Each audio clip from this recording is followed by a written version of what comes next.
사랑의 하나님 아버지, 새벽의 찬 기운 속에서도 우리의 마음을 깨워주시고 주님의 집으로 인도하신 은혜에 감사드립니다.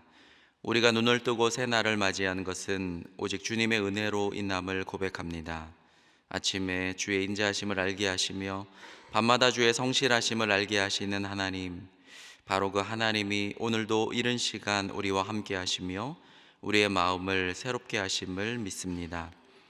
이 새벽 우리의 발이 성전의 물지방을 밟으며 주님의 이름을 높이게 하시고 그 뜻을 구하게 하시니 얼마나 큰 복인지 모릅니다. 주님의 전은 우리의 피난처요 우리의 영혼이 거하는 복된 곳입니다. 주님의 얼굴을 구하는 이 자리가 우리가 나아갈 길을 밝히는 등불이 되게 하옵소서. 이 시간 우리의 마음을 고백의 제물로 드리며 주님의 귀에 우리의 간구가 상달되기를 원합니다. 우리의 심령이 주님의 임재 속에서 새로워지며 주님이 주시는 평강과 위로를 충만히 누리게 하옵소서. 하나님, 한 주간의 삶을 돌아보며 고백합니다.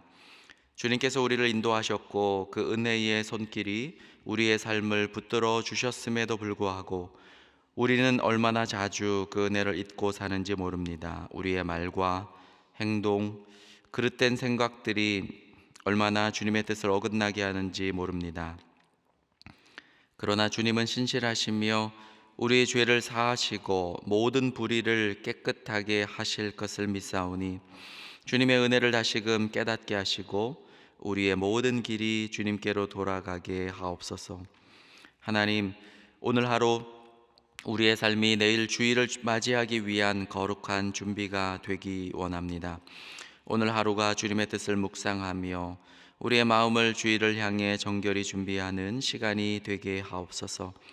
우리의 모든 생각과 정성이 주님께 집중되며 내일 예배 중에 성령의 충만함을 경험하게 하옵소서. 그리하여 주님을 더 깊이 알아가고 그 임재를 온전히 누리는 복된 날이 되게 하옵소서.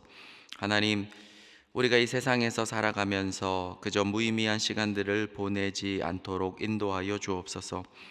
주님의 뜻 안에서 우리에게 주어진 사명과 뜻을 발견하게 하시고 주님의 비전이 우리의 발걸음을 이끌어가게 하옵소서. 나를 따르라, 내가 너희를 사람을 낚는 어부가 되게 하리라. 주님의 부르심을 기억하며 우리 모두가 그 부르심에 순종하여 세상 속에서 주님의 빛과 소금의 역할을 충실히 감당하는 삶을 살아가게 하옵소서. 우리의 삶이 주님의 뜻을 이루는 도구가 되기 원합니다. 하나님, 우리나라 대한민국을 위해 간구합니다. 정치, 경제, 외교, 국방의 모든 영역에서 주님의 손길이 역사하시고 이 나라가 공의와 진리로 다스려지게 하옵소서. 여러 지도자들이 주님의 뜻을 이해하고 따르며 백성을 사랑으로 섬기는 마음을 품게 하옵소서.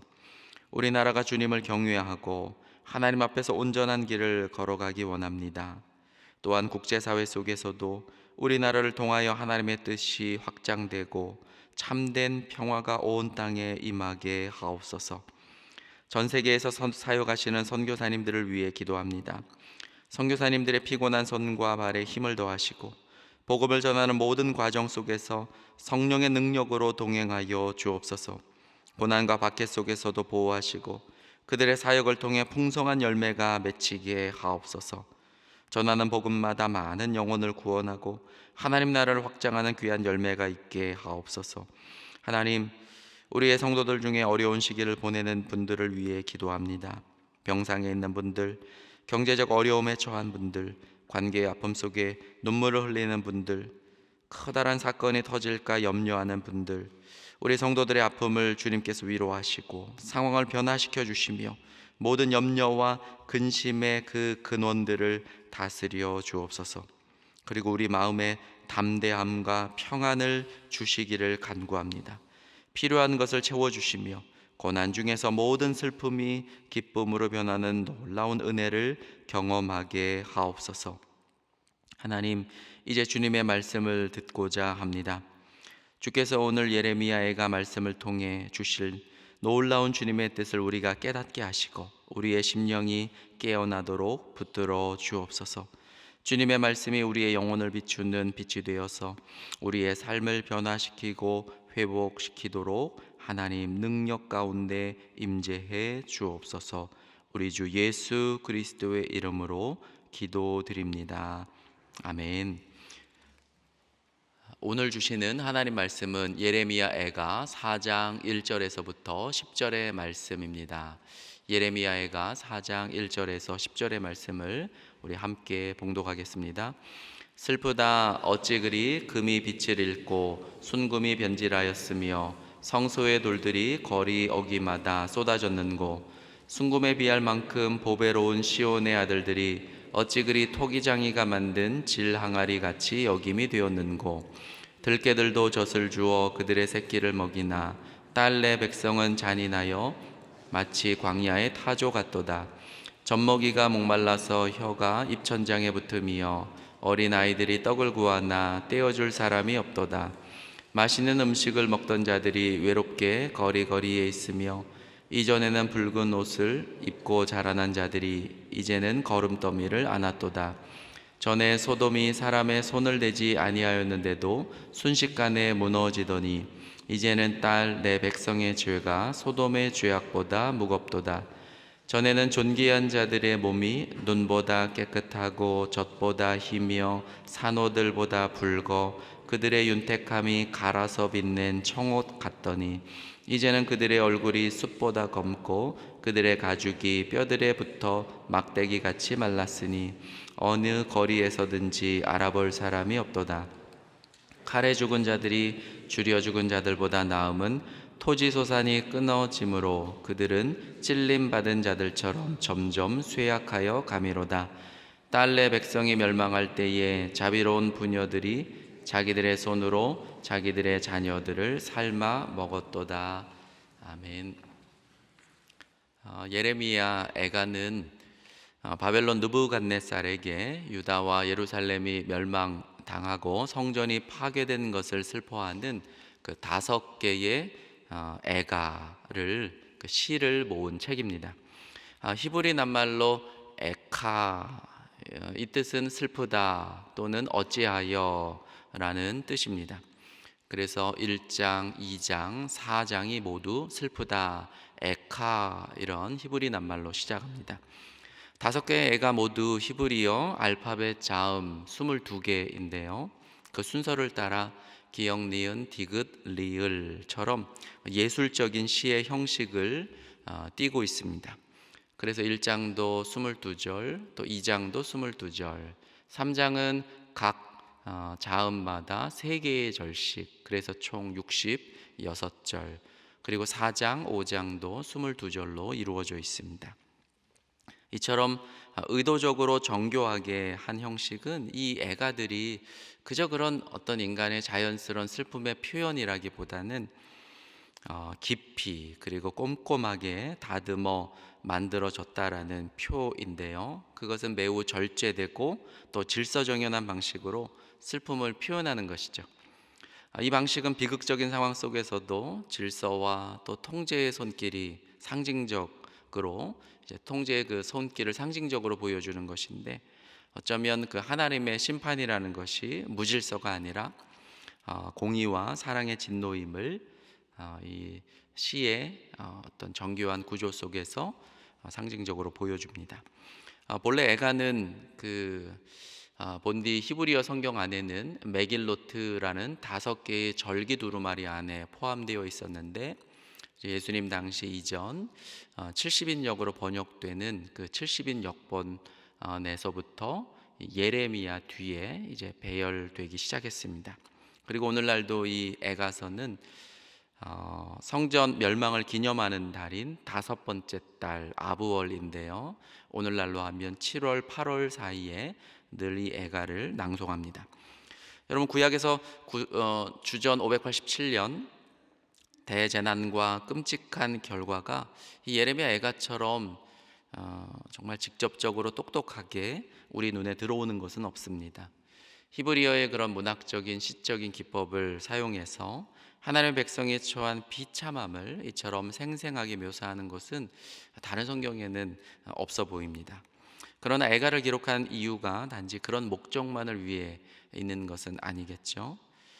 본문을 보면 애가 1장 1절에서 2절처럼 애가는 사실 절망적인 탄식으로 시작하지만 마지막 절 이제 5장 21절 22절을 보면 회개하고 하나님께 돌아가는 것으로 끝나게 되고, 그러나 하나님의 무궁한 은혜와 자비에 대한 감동적인 그 고백이 정중앙 3장 22절에서 24절에 여러분 자리 잡고 있는 것을 보면 이게 그저 그런 슬픔의 노래가 아님을 우리는 보게 됩니다. 오늘 본문 여러분 네 번째 애가인데요, 전반절 1절에서부터 10절까지를 우리가 같이 살펴보겠습니다. 계속해서 예루살렘의 파괴 또 그에 대한 참상을 생생하게 묘사하고 있는데, 특별히 비교 대조법을 사용해서 그 생생함을 한층 더 끌어올리고 있습니다. 우리 본문 1절을 같이 한번 읽어봅니다.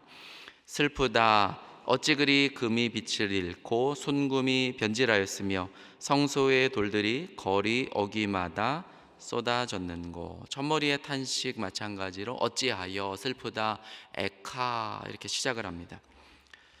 첫 줄의 주어들이 금과 그리고 좋은 금, 순금으로 되어 있습니다. 과거의 영광과 현재의 비참함을 비교 대조합니다. 노란 밝은 빛을 내야 할 금이 변색되어서 도무지 이게 금인가 싶을 만큼 거무튀튀한 것이죠. 또한 성전의 거룩한 돌들이 무너져 가지고 길거리에 그냥 막 굴러다니는 거리의 돌들처럼 변해 버렸습니다. 여러분, 오늘날도 예루살렘 하면 무엇이 떠오르십니까? 아마 그 솔로몬 성전터에 지어진 모스크 사원, 황금돔이 떠오르실 것입니다. 요새도 여러분 예루살렘은 건축을 철저하게 통제하지 않습니까? 그래서 노란 빛을 내는 돌들로 건물들을 다 짓도록 되어 있어요. 그래서 해가 뜨고 질 때마다 예루살렘의 영광을 한층 더 빛내도록 이렇게 규제를 하고 있죠. 여러분, 그런데 이 멸망이라는 것이 예루살렘의 그 빛나는 과거를 잿더미로 만들어 버렸습니다. 과거의 영광과 비교되는 현재의 참혹한 현실, 하나님의 영광이 다 떠나고 없는 모습을 1절은 노래하고 있습니다. 이제 여러분 그 사람들의 모습도 우리 같이 한번 살펴보겠습니다. 2절을 같이 함께 읽어봅니다.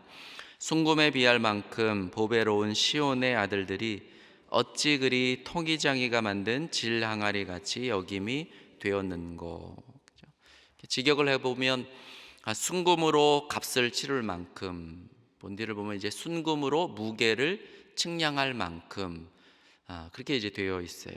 고귀한 시온의 아들들, 어찌하여, 에카 또 나오죠. 토기장의 손이 만든 질그릇처럼 되었는가. 그러니까 시온의 아들들은 예루살렘 한 사람 한 사람 주민들을 상징하는 것이고, 순금으로 무게가 측량되어질 만큼 고귀한 사람들이었는데, 멸망으로 인해서 지금은 토기장이가 이렇게 보고 그냥 툭 깨어버리는 질그릇처럼 되어버렸는가라는 탄식입니다. 계속해서 여러분, 극심한 재난이, 우리도 정말 어려운 재난을 당하면 우리의 본성이 살아있을까 생각해 볼 수 있습니다. 본문 3절 보면 이제 인간의 본성마저 다 마비된 장면입니다. 우리 3절을 같이 읽겠습니다. 들깨들도 젖을 주어 그들의 새끼를 먹이나 딸내 백성은 잔인하여 마치 광야의 타조 같도다. 이렇게 들깨들로 옮긴 히브리 낱말을 보면 탄닌이라고 되어 있습니다. 탄님, 이게 시랑 또는 들깨라고 옮겨지는데, 광야, 이렇게 황무지 같은 곳에서 시체들을 잡아먹는 들짐승이죠. 이사야서에서도 자주 시랑과 타조가 한짝으로 언급이 됩니다. 놀랍게도 여러분, 그런 들짐승조차 자기 새끼들에게 젖을 물리는데, 엄청난 재난에 내 딸 백성 시온은 그죠? 들짐승보다도 못한 것이죠. 그리고 타조와 여러분 견주어지고 있습니다. 타조가 언급되고 있는데, 저도 이렇게 타조를 한번 다시 찾아봤어요. 보니까 타조과 그리고 타조목에 속하더라고요. 키가 3m까지 자라고 몸무게는 무려 150kg까지 큰다고 합니다. 지구상에서 가장 큰 새이고, 날지 못하는 대신 굵고 아주 튼튼한 두 다리로 시속 70km까지 빠르게 달릴 수 있습니다. 아마 뛰어난 육상 동물이죠. 날개는 그저 균형을 맞추는데 쓸 정도로 보조 역할을 한다고 합니다. 근데 이 타조가 여러분 눈이 굉장히 커요. 직경이 무려 5cm나 된다고 합니다. 엄청나게 큰 거죠. 그러면서 이 큰 눈으로 넓은 시야를 확보한다고 합니다. 타조의 새끼들을 그 양육하는 과정을 보면 조금 흥미롭고 또 사회학적인 특징이 있는 것 같아요. 그래서 오늘 본문이 그 점을 유심히 관찰한 것으로 보입니다. 여러 마리의 타조가 공동으로 알을 이렇게 보호하고, 특별히 이제 수컷이 그 알을 책임지고 또 이렇게 부화하고 또 이런 역할을 감당한다고 합니다. 알에서 새끼가 태어나면 매우 철저히 보호하는데요. 위협을 받으면 우리가 알다시피 이제 강력한 발차기를 통해서 새끼를 보호합니다. 새끼가 굉장히 금방 자라요. 1년에서 2년이면 다 자라버린다고 합니다. 아마 이 고대인들도 타주의 그 자라는 또 양육하는 습성을 유심히 관찰한 것으로 보입니다. 그런데 성경은 이 타조를 무정한 짐승, 자식에 대한 돌봄이 부족한 동물로 이제 기록을 하고 있습니다. 욥기 39장 13절 16절에서도 그래요. 그러니까 타조를 보니까 알을 이렇게 버려두거나 아니면 모래에 이렇게 묻어두고 매몰차게 양육을 한다라는 거죠. 성경 기자들이 보았을 때. 그런데 이것은 아마도 그 사나운 짐승을 직면해 가지고 시선을 이 알에서부터 다른 데로 돌리려는 그러한 모습이었는데, 아마 고대인들이 그것을 잘못 이해한 것으로 보입니다. 어쨌든 여러분, 어머니라고 한다면 그 일반적인 모습은 새끼를 보호하고 돌보는 본능을 가진 존재일 것입니다.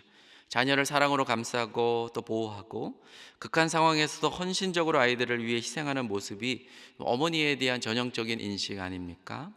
그런데 극단적인 재난 속에서 여러분, 그 어머니들의 자연스러운 본성마저도 다 파괴되어 버리는 그런 예루살렘의 비참한 장면을 본문이 소개하고 있습니다. 이번에는 영아들 그리고 어린이들에 대한 모습입니다. 우리 4절을 읽어봅니다. 젖먹이가 목말라서 혀가 입 천장에 붙음이여 어린아이들이 떡을 구하나 떼어줄 사람이 없도다.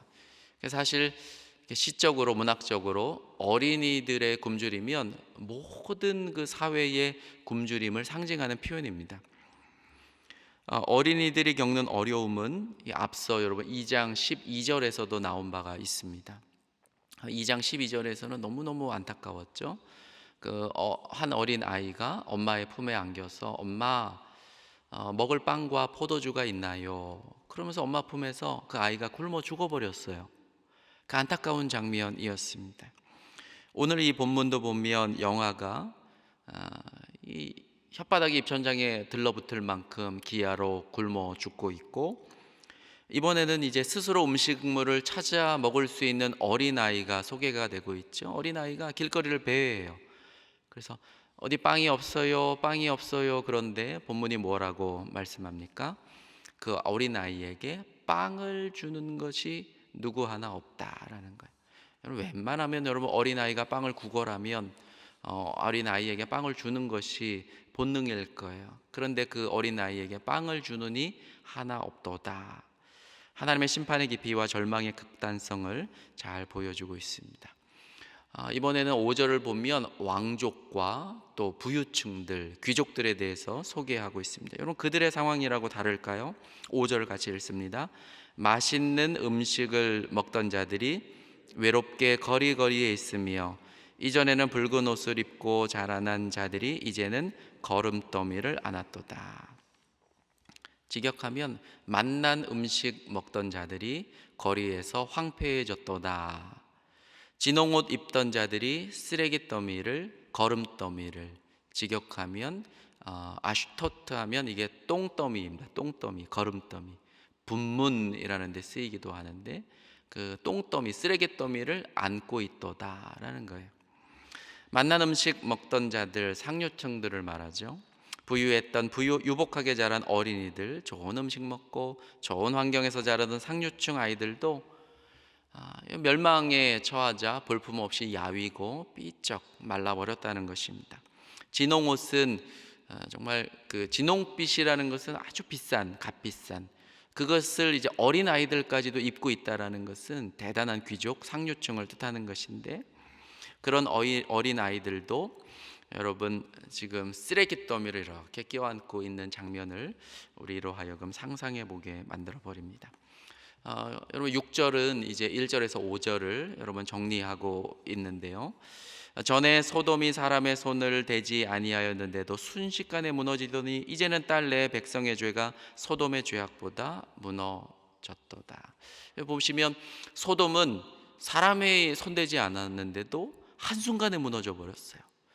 예루살렘의 죄가 소돔의 죄보다 크다고 한다면 그 한순간의 무너짐이 얼마나 더하겠느냐라는 질문입니다. 여러분 이제 후반부입니다. 다시 사람들의 모습을 조명해 주고 있습니다. 본문 7절인데요. 우리 7절은 같이 한번 읽어봅니다. 전에는 존귀한 자들의 몸이 눈보다 깨끗하고 젖보다 희며 산호들보다도 붉어 그들의 윤택감이 갈아서 빛넷 청옷 같더니. 그러니까 전에는 존귀한 자들의 몸, 히브리어를 보니까 여인의 나실인들이라고 되어 있어요. 나지르라고 되어 있어요. 나지르. 여인의 나실인들. 그러니까 나실인은 하나님께 구별된 자들. 그래서 오늘 본문 보면 존귀한 자들이라고 이제 번역을 해놓은 것 같습니다. 한나가 사무엘을 나실인으로 키웠죠. 나실인은 귀한 존재들이었습니다. 그러니까 예루살렘 주민들 모두가 다 나실인들이라는 것이죠. 어쩌면 하나님의 백성들이 나지르인들입니다. 귀한 존귀한 자들이죠. 그들의 모습 네 가지를 상상해 보세요. 눈보다도 희고, 우유보다도 아주 빛나고, 산호보다도 붉고, 그리고 얼마나 그 단면들을 정교하게 여러분 커팅을 했는지 사파이어보다도 더 푸르른 색깔을 띠고 있습니다. 그런데 8절은 그런 빛난 네 가지 색깔들이 다 어떻게 변해버렸습니까? 8절을 보시면 이제는 그들의 얼굴이 숯보다 검고 그들의 가죽이 뼈들에 붙어 막대기같이 말랐으니 어느 거리에서든지 알아볼 사람이 없도다. 그렇죠? 그 빛난 색깔이 다 온데간데 없고 검댕이같이 그리고 삐쩍 마른 막대기처럼 다 변해버린 예루살렘 사람들을 다시금 묘사하고 있습니다. 마지막 여러분 9절과 10절을 볼까요? 극심한 기근은 어머니들의 충격적인 모습을 우리에게 증언해주고 있습니다. 9절을 같이 읽습니다. 칼에 죽은 자들이 줄여 죽은 자들보다 나음은 토지 소산이 끊어짐으로 그들은 찔림받은 자들처럼 점점 쇠약하여 가미로다. 10절도 읽을까요? 딸내 백성이 멸망할 때에 자비로운 부녀들이 자기들의 손으로 자기들의 자녀들을 삶아 먹었도다. 이거 정말 상상할 수 없습니다. 10절 보면 정 많던 여인들의 손이 자기 아이들을 삶았도다. 정이 많은 여인들의 손이 자기 자식들을 삶은 것입니다. 딸내 백성이 부서질 때에 그것들이 그들에게 먹을 것이 되었도다. 그렇게 직역을 해볼 수 있습니다. 자비로운 손을 가진 여인이 바벨론 포로 또 그 포위 속에서 자식들을 삶아 먹고 오늘은 내 자식, 내일은 저 집의 자식들을 삶아 먹었던 것이 실제적인 역사적인 기록에도 있습니다. 여러분 오늘 본문 보면서 어떤 생각을 해보게 됩니까? 1절을 보면 무너진 성읍 잃어버린 금빛 영광을 보여주었고 또 2절은 보배로운 시온의 백성들이 진흙 조각처럼 취급되는 모습이었고 또 3절은 들깨보다도 못한 어미들, 타조처럼 무정한 어미들, 4절은 영아들이 굶주리고 어린이는 빵을 달라 구걸하고 있고 왕족과 귀족이라고 다를까 5절에서 그들이 좋은 것만 먹던 좋은 환경에서 자라던 어린이들이 쓰레기 더미를 안고 있고 7, 8절에서 여자의 나실인들의 깨끗함 또 붉은색 그 푸르른 청색이 온데간데 다 없어지고 90절을 보면 자비롭던 여인들이 자식들을 삶아 먹는 비참한 장면이었습니다. 여러분 사실 이 예루살렘이 바벨론에 멸망되었는데요. 참 공교롭게도 로마에 의해서 예루살렘이 다시 멸망되는데 정말 동일한 날짜 같은 날이었습니다. 참 역사의 아이러니입니다. 예수님께서도 로마에 의해서 멸망당하는 예루살렘을 보면서 여러분 우시지 않았습니까? 지금 예레미야도 탄식하고 울고 있습니다. 에카. 실질적으로 요세푸스의 기록을 보면 로마에서 멸망당했을 때에도 이 비참한 상황이 다시금 반복이 되었습니다. 예루살렘은 칠흑 같은 정막만이 감돌았고요. 백성들이 무려 100만 명이 죽었고 10만 명이 로마로 포로로 끌려가게 됩니다. 그리고 그들이 끌려가서 포럼을 짓고 콜로세움을 짓고 티투스 개선문을 짓는데 노예로 사용되게 되죠. 여러분, 예수님의 울음은 어쩌면 죄에 대한 심판의 그런 아픔의 눈물이었습니다. 사복음서에서. 그리고 어쩌면 또한 메시아적인 눈물이었죠. 예루살렘에만 국한된 눈물이 아니라 이 세상을 바라보고, 그렇죠? 이 죄악된 현실을 바라보면서 우는 어쩌면 그런 메시아적인 눈물이었습니다. 오늘 말씀을 정리하면서 많은 이들이 한때 내가 가졌던 명예와 영광, 그것들을 다 잃어버리고 절망의 길을 허덕이는 분들도 있을 거예요. 그렇게 그런 길을 가다 보면 오늘 본문처럼 내 인간성이 다 파괴되어 버리는 거예요. 이 모성적인 본능도 다 파괴되고, 사람들이 봤을 때 와, 저 사람이 옛날에 그 사람이었는가 할 만큼. 어떻게 다시 회복할 수 있을까요? 오늘 본문은 어쩌면 우리 삶에서 하나님을 멀리하면 어떤 결과가 오는지를 깨닫게 해줍니다. 우리가 사소한 죄를 가볍게 여기지 말고 우리의 삶을 돌아보면서 하나님을 늘 붙들고 하나님 곁에 늘 가까이 붙어 있는 그러한 마음의 태도들, 또 삶의 모습들을 늘 정갈하게 하시는 저와 여러분 되셨으면 좋겠습니다. 우리 같이 기도드립니다. 하늘에 계신 우리 아버지, 아버지의 이름을 거룩하게 하시며 아버지의 나라가 오게 하시며 아버지의 뜻이 하늘에서와 같이 땅에서도 이루어지게 하소서. 오늘 우리에게 일용할 양식을 주시고 우리가 우리에게 잘못한 사람을 용서하여 준 것 같이 우리 죄를 용서하여 주시고 우리를 시험에 빠지지 않게 하시고 악에서 구하소서. 나라와 권능과 영광이 영원히 아버지의 것입니다. 아멘.